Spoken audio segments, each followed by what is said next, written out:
Dana White mengonfirmasi pada konferensi pers pasca pertarungan UFC Tampa bahwa Jon Jones dan Tom Aspinall akan bertemu pada tahun 2025 untuk memperebutkan gelar kelas berat UFC. Jon Jones, nama yang identik dengan kehebatan dalam olahraga ini, telah mengukir karir yang legendaris. Setelah beralih ke kelas berat, Jones mengklaim gelar tersebut pada tahun 2023 dengan kemenangan yang meyakinkan atas Cyril Gane dan kemudian mempertahankannya melawan Steve Miocic yang sekarang telah pensiun tak lama kemudian dari pertarungan melawan Jones. Setelah menguasai divisi kelas berat ringan selama hampir 1 dekade, Jones terus membangun posisinya sebagai petarung terhebat dalam sejarah UFC. Dan untuk memastikan tanda tanya penggemar apakah Jon Jones akan benar-benar dihadapkan dengan juara interim kelas berat asal Inggris Tom Aspinall, berikut pernyataan Dana White tentang hal tersebut.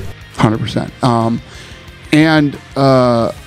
think it's probably the biggest fight in heavyweight history, and it's a massive fight in the history of the company too. So usually, those guys say that shit behind the scenes and not publicly. Jon says that shit publicly, but not behind the scenes. Jon is a very unique individual to deal with. From day one, I've been confident that Jon Jones would do that fight, right? I mean, even before the fight, I said if he won, there's no way Jon doesn't do this fight. Jon Jones isn't afraid to fight anybody. Yeah, I'll say 100%.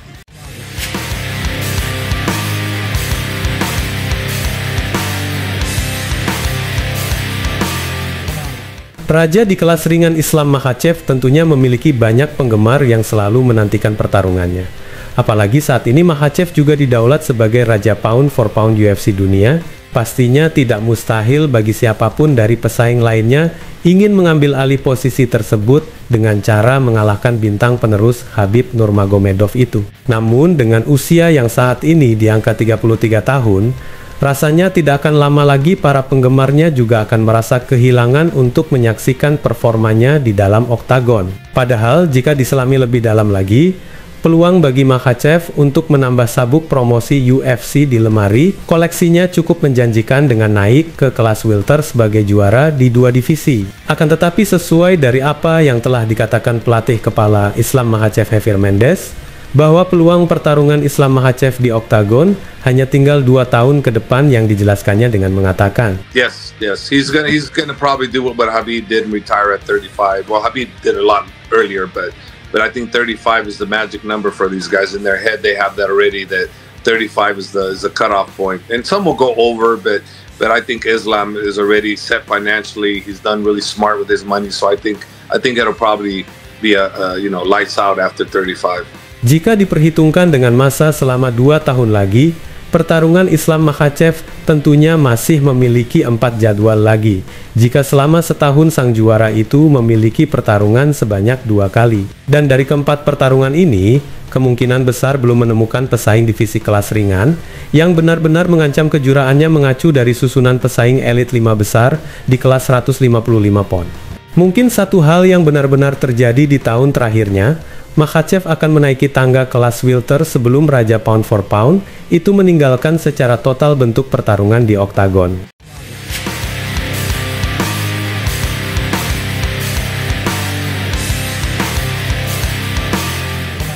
Khabib Nurmagomedov adalah salah satu petarung terhebat dalam sejarah UFC dan semua orang mengetahui kebenaran itu.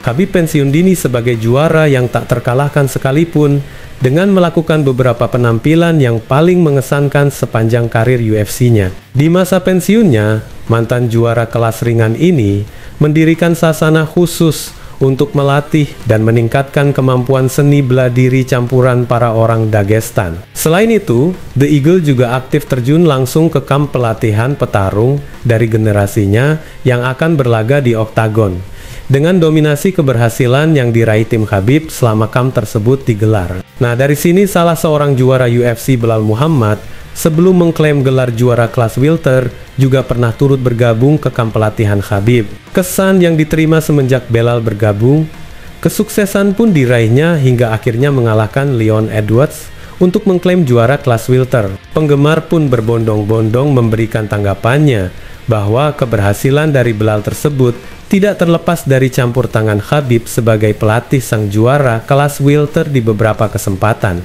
Akan tetapi seperti pengakuan yang dilontarkan Khabib Nurmagomedov bahwa dia sama sekali tidak pernah melatih Belal, hanya saja ketika Belal datang ke kamp pelatihan, juara di kelas welter itu pun melakukan pelatihan bersama dengan pasukan Khabib yang lainnya. Seperti yang dijelaskannya dengan mengatakan, like Belal, sometimes he come and train with us, okay? And people say, oh, but I don't coach him, I help him.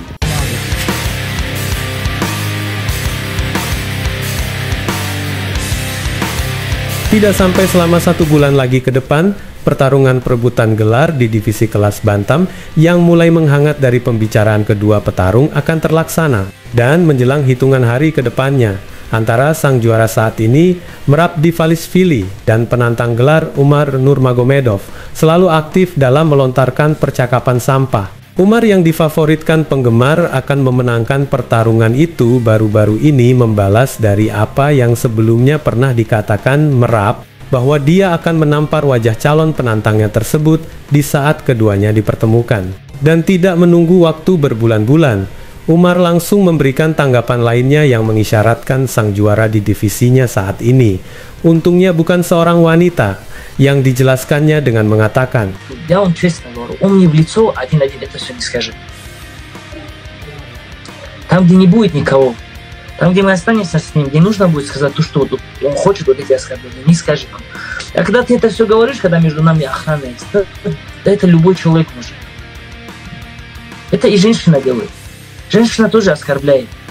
Она знает, что ее нельзя бить, она знает, что у нее есть какие-то там... Она всегда, женщина, выступает с позиции слабой. И она вот, чтобы что-то сказать.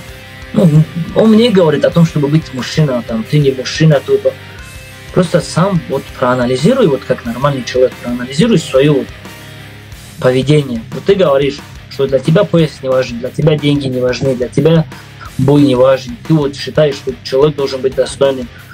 Окей. Но после этого ты говоришь, что ты со мной разберешься после боя. Для чего? Ну, значит, у тебя, получается, для тебя это важно? Если для тебя не важен бой, я здесь?